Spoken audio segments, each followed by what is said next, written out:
তাহাজ্জুদ নামাজের শক্তি কেমন দেখেন। একবার এক আফ্রিকান মহিলা তিনি দোয়া কবুলের তালিম দিচ্ছিলেন তার ছাত্রীদের মাঝে। হঠাৎ করে তিনি কেঁদে উঠলেন, হু হু করে কেঁদে উঠলেন। ছাত্রীরা তাকে জিজ্ঞাসা করলেন, আপনি কাঁদছেন কেন? তিনি বলছেন, আমার জীবনের বাস্তব একটা ঘটনা তোমাদেরকে শোনাই। আমার একজন মেয়ে আছে, যে মেয়েটা দেখতে খুব বেশি একটা ভালো নয়, কালো, তার গায়ের চামড়া কালো এবং দেখতে খুব স্মার্ট নয়, তিনি খুব স্বাস্থ্যবান। কিন্তু আমার মেয়ে মাঝে মাঝে বলে উঠতো, এমন চেহারার মেয়েরা আমাদের আফ্রিকায় তাদের মর্যাদা থাকলেও আরব বিশ্বে আরব যুবকদের মাঝে এই সমস্ত মেয়েদের কোনো দাম নাই, বা তারা কোনোভাবেই তাদেরকে পছন্দ করে না। তারা পছন্দ করে সাদা চামড়ার মেয়েরা এবং খুব চিকন হালকা পাতলা যারা, তাদেরকে খুব পছন্দ করে। কিন্তু আমার মেয়ে মাঝে মাঝে বলে উঠতো যে আমি আফ্রিকান কোন যুবককে বিয়ে করব না, আমাকে বিয়ে করবে আরব দেশ থেকে খুব সুদর্শন যুবক এসে আমাকে বিয়ে করে আফ্রিকা থেকে নিয়ে যাবে। আমরা তার কথা শুনে প্রথমে হাসতাম আর তাকে বলতাম যে এটা শুধু তোমার স্বপ্নই থেকে যাবে, এটা কখনো বাস্তবায়ন হবে না। কিন্তু আমার মেয়ে মাঝে মাঝেই আমাদেরকে খুব দৃঢ় বিশ্বাসের সাথে বলতো যে হ্যাঁ, অবশ্যই আমার আল্লাহর কাছে আমি এই দোয়াটা করেছি, আল্লাহ অবশ্যই আমার দোয়া কবুল করবে।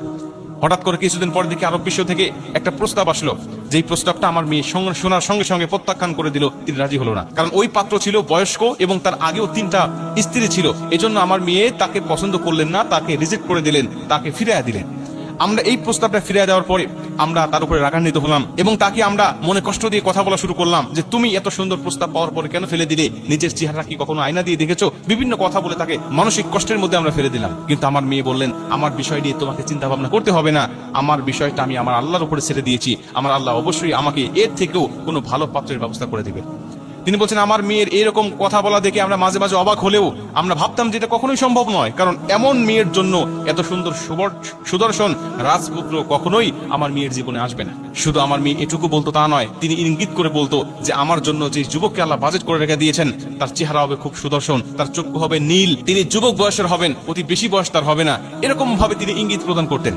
আমরা তখন অবাক হয়ে যেতাম, যেটা কখনো সম্ভব নয়, কারণ আরব বিশ্বের অধিকাংশ যুবকদের চক্ষু হয় খয়েরি, আর সে বলছে নীল চক্ষু বিশিষ্ট। তার মানে এরকম চক্ষু আল্লাহ যুবক কেমনে আসবে তার জীবনে, এটা আমরা কখনোই হিসাব মিলাতে পারতাম না। তো হঠাৎ করে একদিন দেখলাম যে এরকম একটা যুবকের পক্ষ থেকে তার প্রস্তাব চলে আসলো এবং আমার মেয়েকে দেখে সে পছন্দ করে নিল এবং আমরা তাকে বিবাহ বন্ধনে আবদ্ধ করে দিলাম। তিনি বলছেন, বিবাহ হয়ে যাওয়ার পরে আল্লাহর পরে যদি কোনো মানুষকে সেজদা করা জায়েজ থাকতো, আমরা আমার মেয়েকে সেজদা করতাম, এই আল্লাহওয়ালা মেয়েকে সেজদা করতাম। কেন?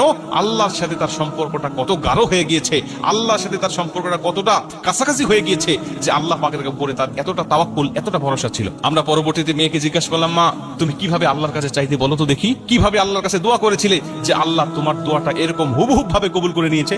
তিনি বলছেন, মা আমি আল্লাহ পাকের কাছে সবসময় ইস্তেগফার পাঠ করতাম এবং আমি আল্লাহ রাব্বুল আলামিনের কাছে সবসময় তাহাজ্জুদ নামাজ পড়ে কান্নাকাটি করতাম।